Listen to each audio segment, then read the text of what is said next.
Hello everyone and welcome back to another Figurehead Reviews video. And today I'm doing a little bit of a response video to my Sentinel leg disassembly video that I just previously posted.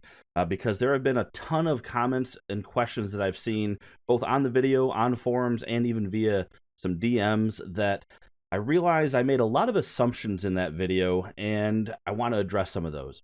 Before I do that, though, I do want to say thank you. That has become one of my most popular videos that I've ever published, and its growth rate is beyond anything I've ever put out there, and that is all thanks to all my previous and new subscribers, so thank you very much.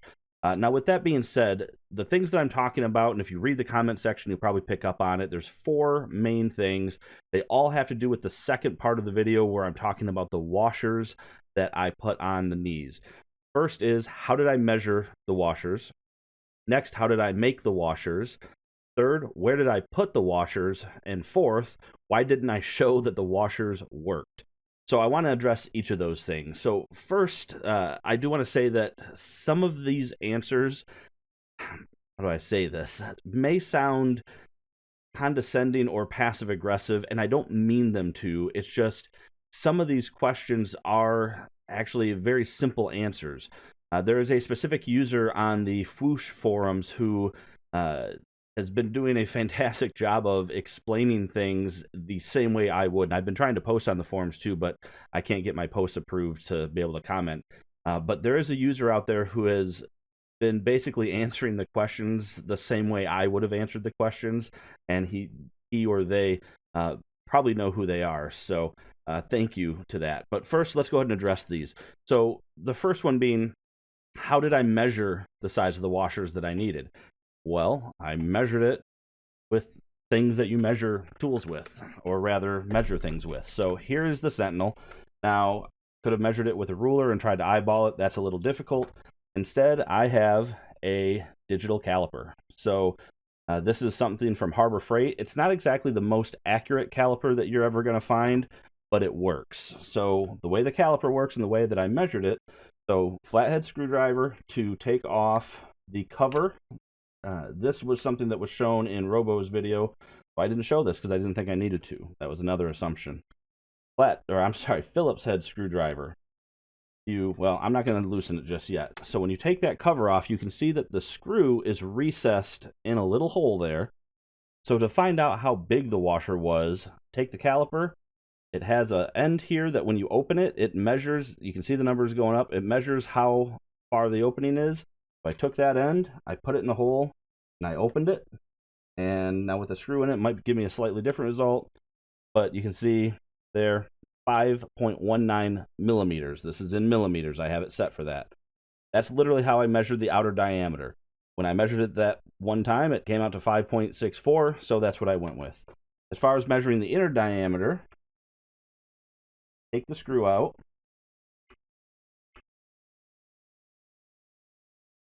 With the Phillips head.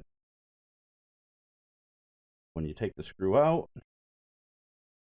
I need to know how big of an opening to put the washer. So take this end of the caliper and you close it around the washer, and that's how I got 2.94. I rounded up to 3. So that was how I got the measurement that I needed. Next, how did I make them? So I mentioned that I have a Cricut. Again, that wasn't meant as an instructional video. That was more of a here's what I did video, and just kind of let people take the information as it came, to them. But with that being said, though, like I said, I mentioned the Cricut. I didn't show anything with the Cricut though. So how I made them was with the Cricut. And the Cricut is basically a hobby CNC machine. So it'll cut shapes on paper and stuff like that. I use it for some of this stuff. What you're seeing here is the software that you get with the Cricut. So very simple how I made it. So I went to shapes. I made a circle. I went up here to the measurement. Measurements are in centimeters, as you can see.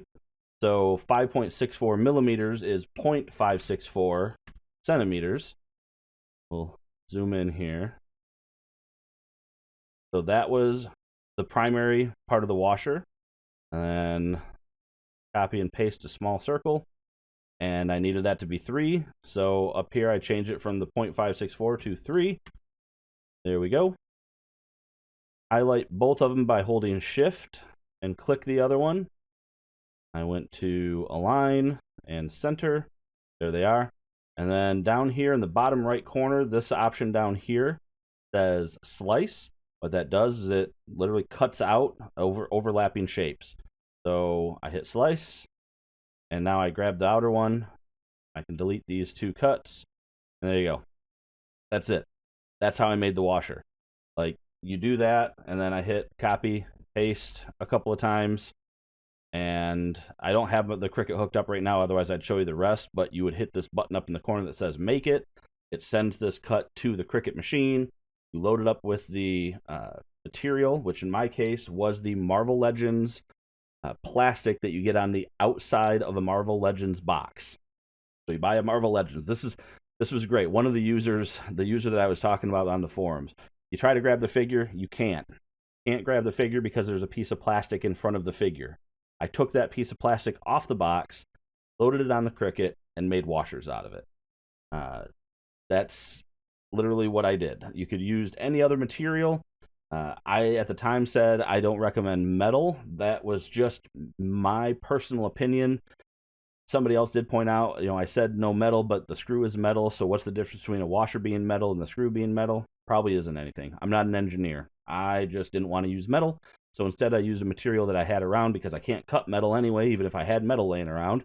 But I could cut this because it was the sturdiest material I had. Honestly, it's that simple. This was the thickest material that I had, and I could custom make a washer. That was it. Now, that brings us to, where did I put the washer? This was one of those questions that I made some assumptions on, or rather one of the information things that I made some assumptions on. And I had a washer sitting here so I could show you. Unfortunately, I seem to have misplaced it at this point, or it probably fell. But a washer goes on a screw. So this is the screw that I took out of the knee a moment ago to show you how I measured it. It does have a washer on it. You can kind of see it. I don't want to get too close. This camera gets a little buggy. This is just a webcam. But the washer goes on the screw. That's it. That's where washers go.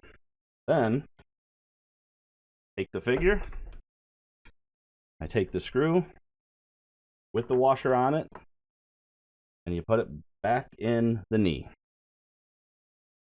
And what this does, the reason a washer potentially works is, say the screw is a certain length, and that length reaches the end of the threading, so to speak. So it can't be threaded anymore because it's reached the end of the threading on the inner part of the knee. Well, if it's not tight enough, then that was the issue that I had. It wasn't tight enough, therefore my knee was still failing. So by putting a washer in, you effectively shorten the length of the screw, which means it will bite into the threads more and tighten the screw. So that was why I decided to try washers, and that's what I did. So that's where the washers go. They go on the screw goes back in the knee, right there. Now, the last one is, I didn't show that it worked. I was actually going to show this when I finally get around to doing my review, which unfortunately that is still coming, but I just haven't had time. So instead, I'm going to show you right now. So just to make sure you guys don't think there's anything going on, here's my hands. My thumbs are supporting all the way up here at the hips. I am not supporting the knees in any way. As you can see, they are holding straight. So we're going to do a couple of different things here. So let me make sure I try to get them even for you. So shaking the figure, like back and forth, shaking the figure. You can see he's leaning back because the hips aren't working, but the knees still holding strong. Now, if I give it some gentle up and down even. Now, I know gentle up and down is not what you want to see, but as you can see, still holding strong. Now, if I go down and jerk it up right as it gets down, yes, the knees do bend. But as you can see, they didn't flop all the way down. But that is a tremendous amount of force. These knees, I put them in different positions, and look, it holds. Like, I can move it, and it stays there.